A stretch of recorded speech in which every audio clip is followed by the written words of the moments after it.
धीरे धीरे दिन ढल रहा था। रात का काला साया गांव पर फैल रहा था, मानो चांद पर कोई ग्रहण लग रहा हो। गांव में एकदम सन्नाटा छा चुका था, बस हवा की गूंज दस्तक दे रही थी और दूर कहीं भेड़ियों की डरावनी पुकार गूंज रही थी। रात का करीब 1:30 का समय था। रामू काका, जिसने पिछली रात अपने घर के बाहर नागेश को देखा था, अचानक नींद से उठे। उनकी चाल धीमी थी और वो धीरे धीरे उसी पीपल के पेड़ की ओर बढ़ रहे थे, मानो कोई अदृश्य शक्ति उन्हें अपनी ओर खींच रही हो।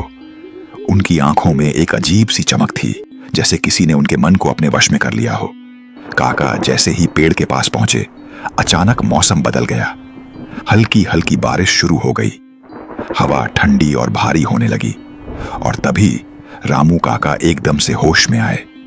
वो कुछ समझ पाते उससे पहले ही पीछे से किसी ने उनके सिर पर जोरदार वार किया। रामू काका धड़ाम से जमीन पर गिर पड़े। वो जनेऊ जो पेड़ की डाल पर लटक रहा था, सीधे आकर काका के गले में लिपट गया। अगले ही पल किसी अनदेखी ताकत ने उन्हें घसीटते हुए पेड़ की ओर खींच लिया और उन्हें पेड़ की डाली पर लटका दिया। दम घुटने से काका की वहीं मौत हो गई। मगर अगली सुबह कुछ ऐसा हुआ जिसे देखकर पूरे गांव वालों की रूह कांप उठी।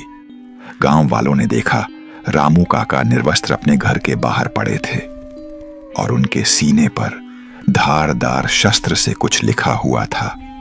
वह था कल्याणी।